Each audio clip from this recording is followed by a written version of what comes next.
Assalamualaikum warahmatullahi wabarakatuh. Kami dari kelompok 2 yang beranggotakan Diah Gandoria, Yola Anjani, Apriliani Werheni Putri, Violensi Francisca Utajulu, dan Yuliati Safitri akan mempresentasikan financial modeling pada PT Nippon Indosari Korpindo Tbk.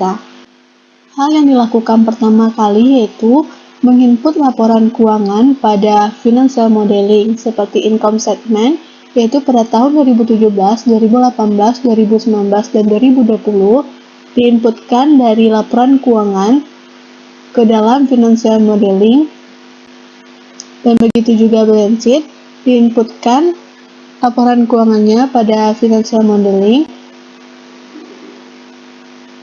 dan selanjutnya pada cash flow statement juga diinputkan cash flow-nya pada financial modeling menurut laporan keuangan pada PT Nippon Indosari tersebut pada tahun 2017, 2018, 2019, dan 2020. Langkah selanjutnya yaitu membuat supporting schedule. Dalam supporting schedule ini ada working capital schedule yang terdiri dari trade receivable, inventory, dan trade payable. Nah, trade receivable ini terdiri dari dua, yaitu trade parties net dan related parties. Nah, angkanya ini diperoleh dari balance sheet, yaitu di 8 yang ini. Berlaku juga untuk di tahun 2018, 2019, dan 2020. Nah, related parties ini juga diperoleh dari balance sheet. Inventory juga begitu, diperoleh dari balance sheet.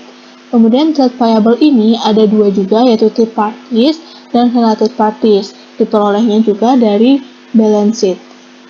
Begitu juga untuk di tahun 2017, 2018, 2019, dan 2020 diperoleh datanya dari balance sheet di tahunnya masing-masing. Nah, untuk net working capital ini, cara mencarinya yaitu jumlah trade receivable ditambah dengan inventory dikurang dengan jumlah trade payables. Maka diperoleh hasilnya segini, juga berlaku untuk tahun 2018, 2019, dan 2020. Nah, untuk check in NWC ini diperoleh dari tahun net working capital tahun sekarang dikurang dengan net working capital tahun sebelumnya. Nah, di tahun 2017 ini kan kita tidak mengetahui data di tahun sebelumnya, sehingga untuk tahun 2017 ini nilainya tidak ada. Dan berlaku untuk di tahun 2018, yaitu net working capital di tahun 2018 dikurang dengan net working capital di tahun 2017. Begitu juga selanjutnya. Kemudian, di supporting schedule ini ada depreciation schedule. Nah, PPO opening ini diperoleh dari catatan atas laporan keuangan. Begitu juga untuk 2018, 2019, dan 2020 itu diperoleh dari catatan atas laporan keuangannya. Nah, untuk push capex ini juga diperoleh dari catatan atas laporan keuangannya. Nah, di catatan atas laporan keuangan itu terdapat diketahui data push capex ini sebesar segini, yang mana dapat teman-teman lihat diperoleh dari rumus ini. Begitu juga untuk di tahun 2018, 2019, dan 2020. Nah, less depreciation ini juga diperoleh dari catatan atas laporan keuangan. Dapat teman-teman lihat diperoleh angkanya segini. Nah, untuk PPE closing ini diperoleh dari PPE opening ditambah dengan push capex dikurang dengan less depreciation. Diperoleh angkanya seperti ini. Nah, rumusnya berlaku pada tahun 2018, 2019, dan 2020. Cara mencarinya juga sama. Nah, untuk supporting schedule, debt, dan interest schedule ini ada debt opening. Debt opening ini diperoleh dari cash flow. Nah, yang mana debt opening ini adalah jumlah dari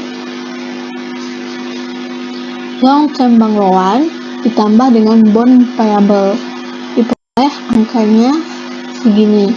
Berlaku juga untuk di tahun 2018, 2019, dan 2020. Kemudian issuance repayment ini juga diperoleh dari cash flow statement, yang mana itu merupakan jumlah dari payment of bond payable ditambah dengan payments of long term bank loan, maka diperoleh angkanya segini. Berlaku juga pada tahun 2018, 2019, dan 2020.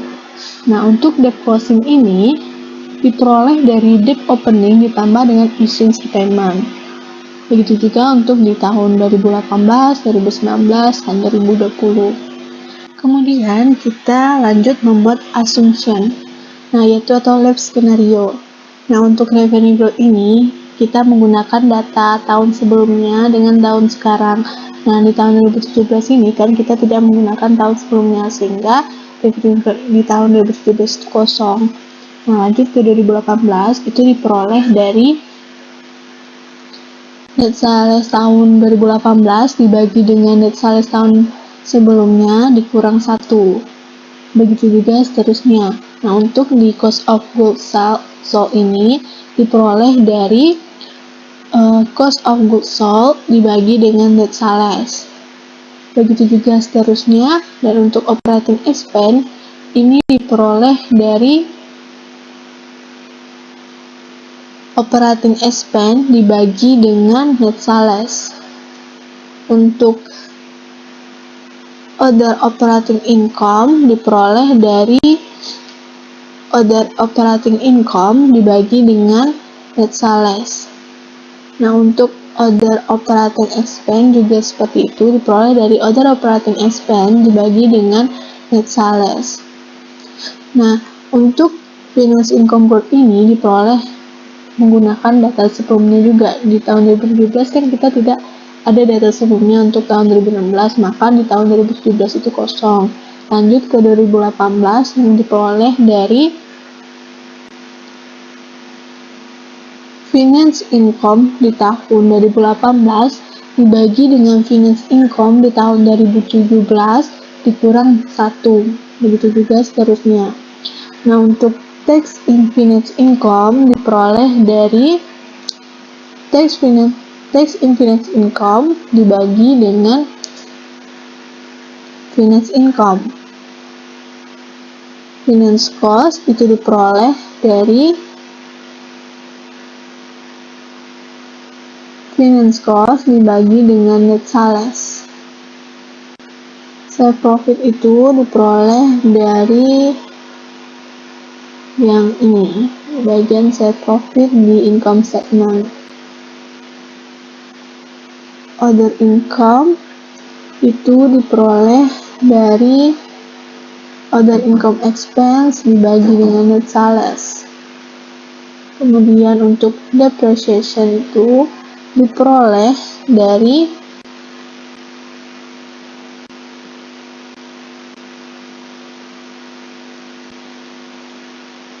less depreciation di supporting schedule dibagi dengan PPE closing.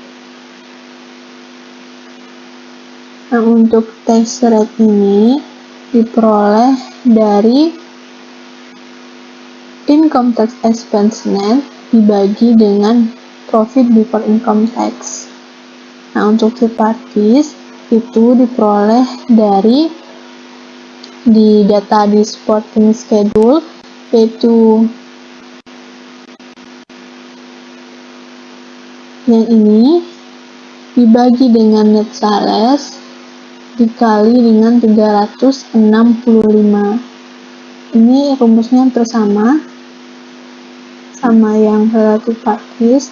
Nah, inventory ini diperoleh dari supporting schedule juga, yaitu data dari inventory di supporting schedule dibagi dengan COGS dikali 365. Itu hampir sama juga rumusnya dengan third parties net di akun payable. Relative parties di akun payable itu menggunakan pembaginya adalah COGS. Nah, capital expenditure itu diperoleh dari plus capex. Nah, untuk debt issues ini diperoleh dari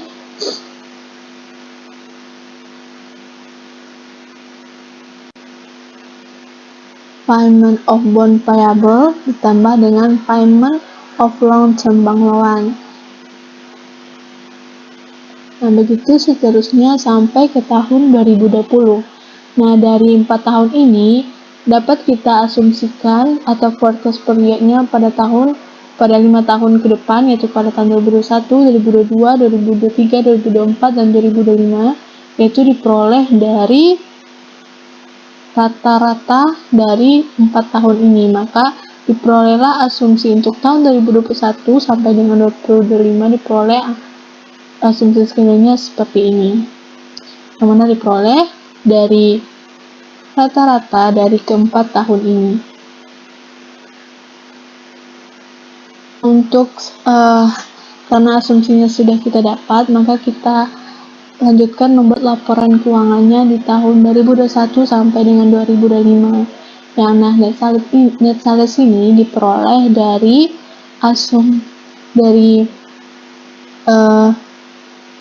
net sales pada tahun 2020 dikali dengan 1 ditambah dengan asumsi di H8 ini yang 9,3%. Kemudian untuk cost of goods sold itu diperoleh dari net sales pada tahun 2021 dikali dengan asumsi cost of goods sold yang 45,5% ini. Kemudian gross profit itu diperoleh dari net sales dikurang COGS. Nah, operating expense yaitu diperoleh dari net sales dikali dengan asumsinya, itu 47,4. Kemudian untuk other operating income itu sama dengan cara operating expense, yaitu net sales ini dikali dengan asumsinya, yaitu 2,1%. Nah, untuk other operating expense juga seperti itu, net sales dikali dengan asumsinya, yaitu 0,1%. Kemudian operating profitnya itu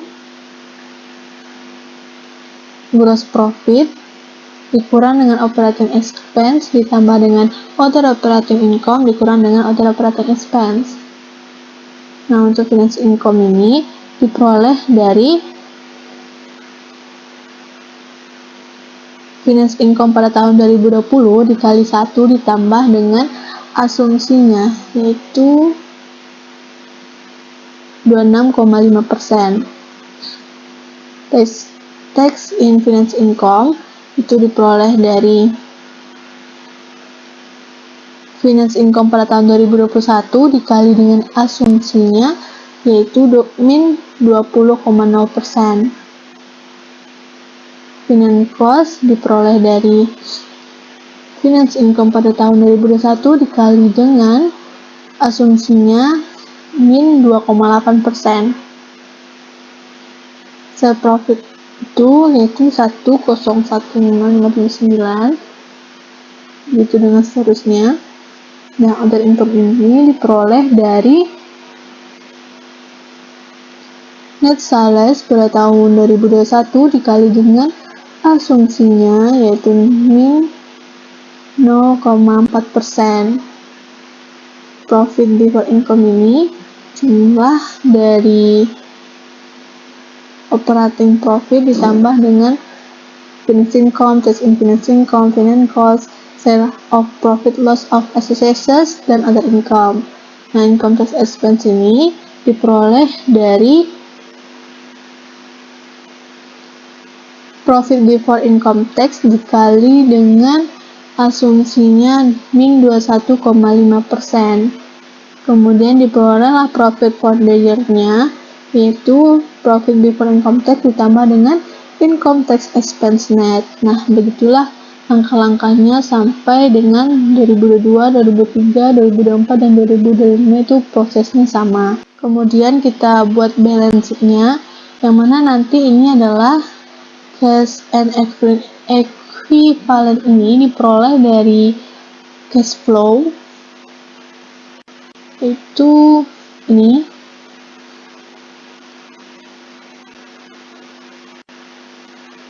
Kemudian third party net ini diperoleh dari net sales dikali dengan asumsinya ini 26 dibagi dengan 365.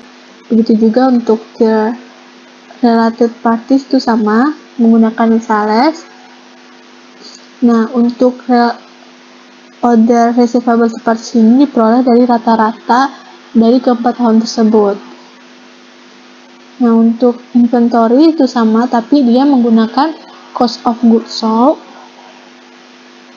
Nah, cost of goods sold ini dikali dengan asumsinya dibagi dengan 365. Nah, ketiganya ini diperoleh dari rata-rata dari keempat tahun tersebut, kemudian dijumlahkan semua current asset tersebut.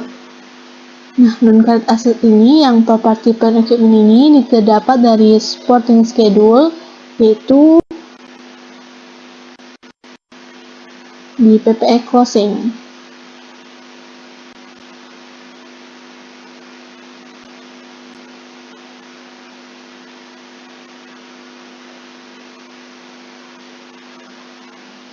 Itu juga untuk tahun berikutnya.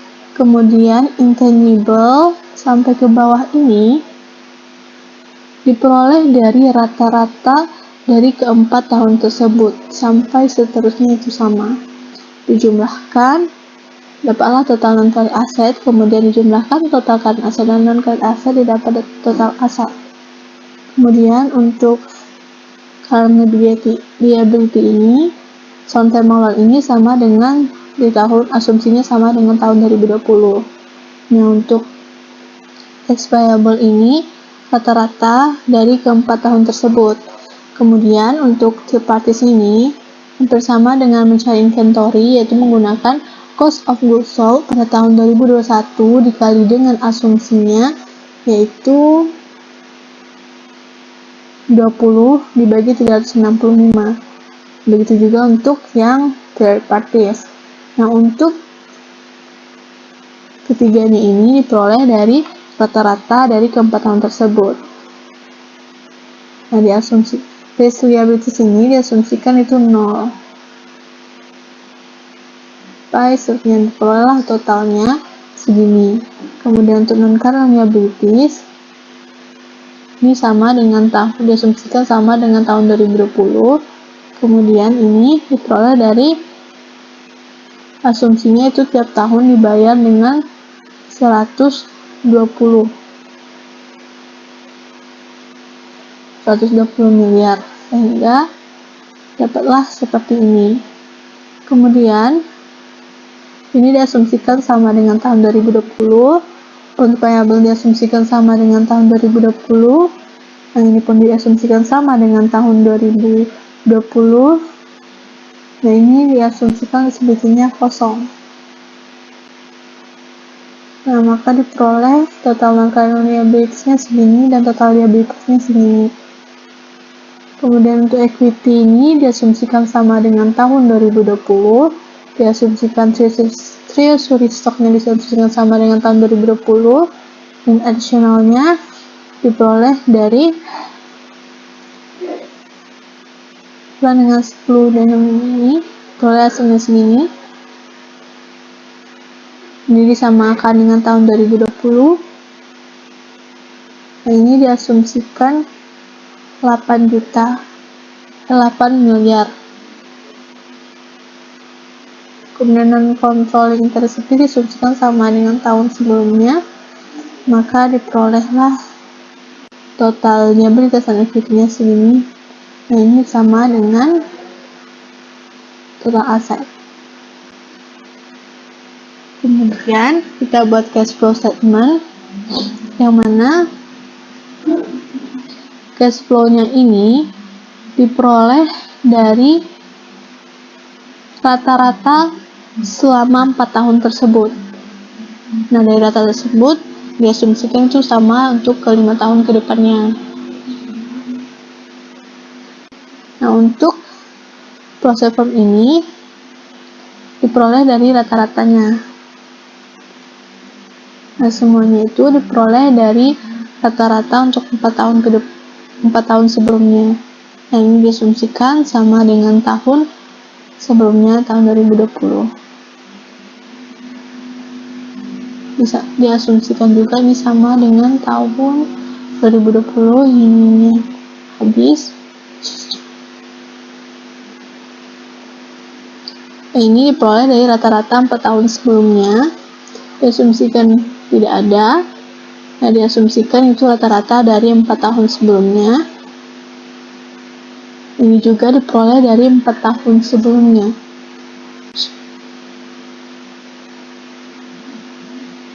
Peroleh dari rata-rata 4 tahun sebelumnya. Nah, ini juga sama diperoleh dari rata-rata 4 tahun sebelumnya.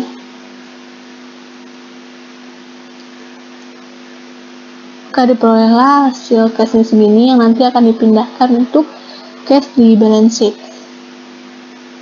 Kemudian working capital, ini caranya sama, peroleh dari balance sheet nantinya,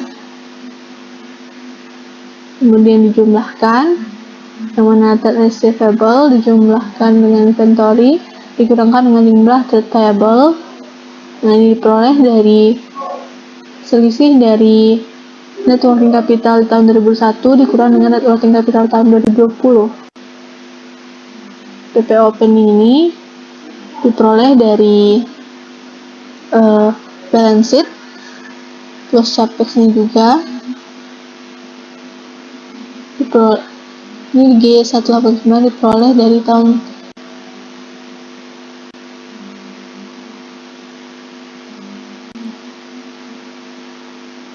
dari sini, yang mana PP closing ini akan menjadi PP opening di tahun berikutnya.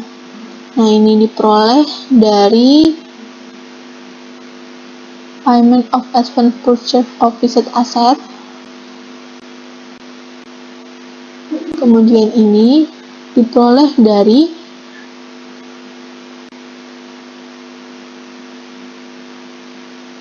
plus capex ini dikali dengan asumsinya tadi, yaitu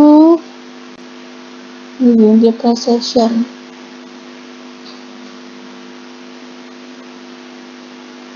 %11,7%.